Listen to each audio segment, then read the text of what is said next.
Salut à tous, c'est Pan de la chaîne, bienvenue sur cette vidéo qui aujourd'hui va parler de technique et en l'occurrence d'une méthode que j'ai créée et qui peut peut-être vous donner des idées pour vous avec vos partenaires.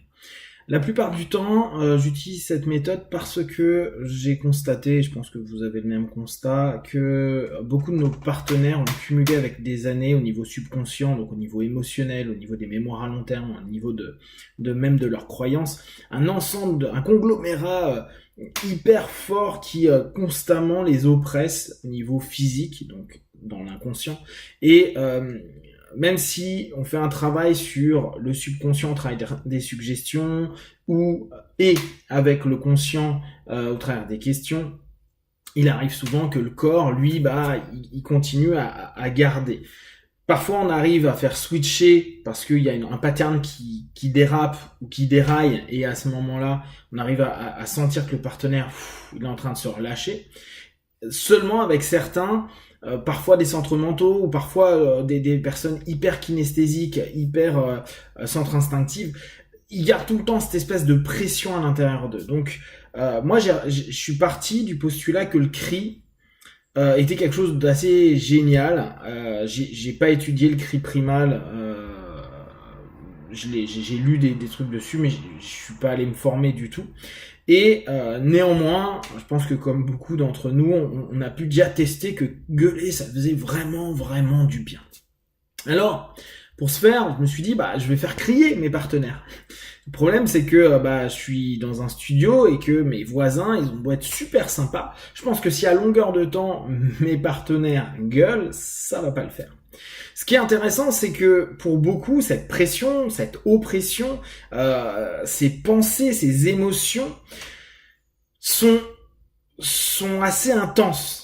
Et même quand je leur pose la question, qu'est-ce qui se passe en toi, ils font c'est lourd, c'est pesant, ça fait du bruit, c'est constant, c'est là. Et ils nous montrent soit une forme, soit ils nous parlent de son, de perception en fonction bien sûr de leurs canaux. Et pour ce faire, j'ai trouvé une méthode très simple à mettre en place qui permet de travailler sur différents plans. Donc, pour cela, il vous faut juste un thermos, d'accord, vide ou avec un tout petit peu d'eau au fond. Ça, c'est comme vous voulez. Il vous faut le bouchon aussi, quoi. Prenez le bouchon, c'est toujours bien. Ce que vous allez constater, c'est quand vous criez dans un thermos, ça limite l'expansion du son.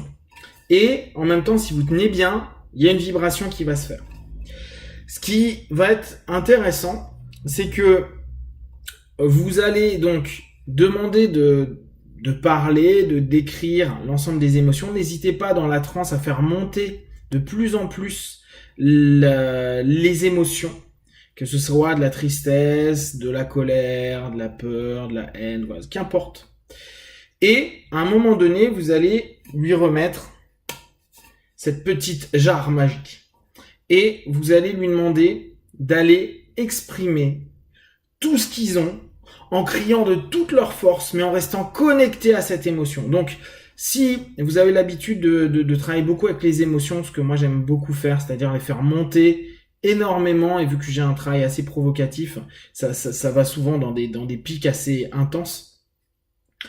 Et à ce moment-là, que la personne puisse se lâcher. Et vous allez pouvoir voir le moment où il peut se lâcher, parce que quand ça bouge dans tous les sens, ça commence à devenir très oppressant. Ils vont même vous le dire, j'ai une boule là ça me fait ça, etc. Vous prenez votre thermos et vous lui dites, voilà, ce qui va m'intéresser maintenant, c'est que là, ce que tu vis, tu puisses me le décrire déjà. Quelle description tu as? Alors, ça peut être c'est lourd, c'est comme si ça criait dans ma tête, ou ça se mêle dans tous les sens, c'est confus, etc. Et vous dites d'accord, reste focalisé là-dessus, donc dans la transe, la suggestion oriente vers ça. Et dans quelques instants, je vais simplement te demander de crier de toutes tes forces et de tout vider en imaginant bien que tu mets tout dans ce thermos, tout. D'accord? Donc vous lui faites prendre à deux mains, et après vous lui faites vraiment mettre bien la bouche, histoire que vos voisins gueulent pas tout le temps. Et vous demandez bien d'inspirer si vous voulez vraiment le driver, si vous voulez l'idée au maximum. Et dire, voilà, je veux vraiment que tu te connectes à tout ça, ce poids, cette colère, ces sons, cette confusion, tout ce que tu peux avoir, et que tu le balances dedans en criant de toutes tes forces. Et tu peux y aller avec tout ton corps. Donc, il va le faire. Donc, on va le faire. Hein.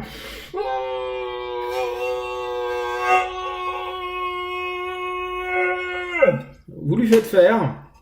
Et après, vous lui demandez simplement ce qu'il a entendu, ce qu'il a perçu. Et comment il trouve le poids du thermos. L'idée, c'est je fais une projection de mes émotions, mes colères, mes tensions, etc. dedans. Je vais le faire 2-3 fois. Et à chaque fois, je vais demander, est-ce que le son ou le foutoir que t'as dans ta tête, cette petite voix qui te saoule, fait aussi peu de bruit que ce que tu viens de faire là. Et n'hésitez pas à appuyer, à dire, bah quoi, c'est qu'une vibration, si c'est quelqu'un de plutôt kinesthésique. C'est juste une petite vibration, tout ce qui t'a saoulé depuis des années. C'est juste un son qui est à peine plus fort que ça. Vous recadrez en projetant la projection, la suggestion, pour justement qu'il puisse projeter l'idée que c'est que ça. Permettre un recadrage en fait au travers du vécu à ce moment-là.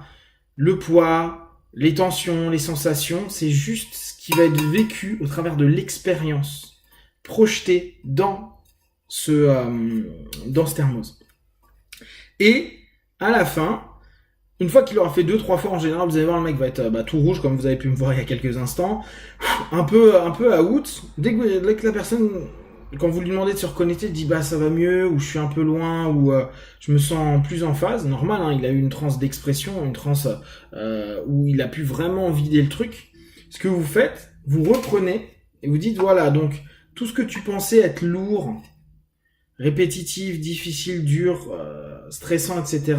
T'as pu remarquer que c'était juste une petite vibration, que c'était un son qui était pas si fort que ça, que c'était quelque chose qui ne se voit même plus, qui t'a pu complètement mettre au fond si la personne est visuelle. N'hésitez pas après dans vos suggestions. Et maintenant, je reprends ça et je ferme. D'accord ? Tout ça se trouve là-dedans. Et je veux vraiment, et là ce que vous faites, c'est comme des ruptures de lien, vous le faites aller plus loin, bien sûr, hein, vous le faites pas à cette vitesse-là, vous le faites naturellement, mais vous dans votre tête, c'est en gros, je montre bien, il vient de me le donner, donc c'est un passage de relais, je lâche quelque chose et quelqu'un d'autre le prend, c'est notre rôle de praticien. Et symboliquement, je fais reculer l'élément avec tout ce qu'il y a dedans et je lui demande bien je continue à poser des questions et je continue à valider que tout ça est bien dedans. Et je dis, ok, ça, je vais le garder, je vais m'en occuper, et je me lève et je vais le poser ailleurs. Et après, je reviens vers lui et je check comment il se sent. De ce que j'ai pu observer des retours que j'ai faits, il y a eu vraiment une espèce de lâcher. Donc, en gros, on reprend des méthodes simples d'hypnose et de PNL. Hein. On a une rupture de lien, on a une expression par rapport à un dialogue interne, on a un travail sur des submodalités, on a une possibilité de switch et on a un recadrage.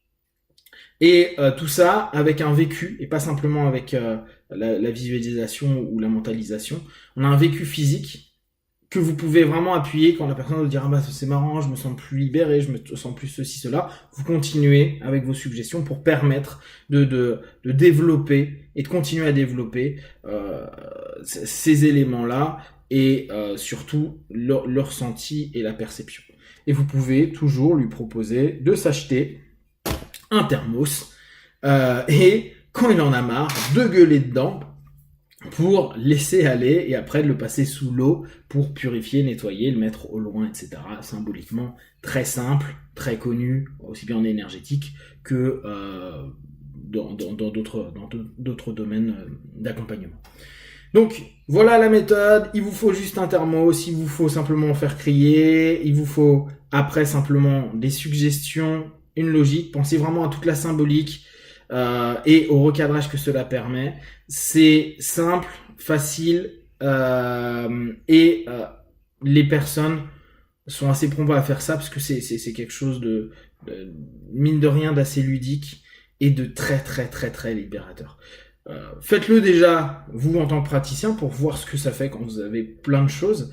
Observez, vous quand vous le faites tout seul sur de l'auto-hypnose ou un auto-travail, n'oubliez pas, après vous passez dans l'eau, bien, vraiment pour que la symbolique, vous puissiez évacuer au loin tout ça. Voilà, si vous avez des questions et des remarques, vous partagez sur Facebook, YouTube, j'y répondrai le plus rapidement possible. Et comme d'habitude, de tout ce que je propose, ne prenez que ce qui est bon et juste pour vous tester, observer, analyser et concluez. Be one, ciao.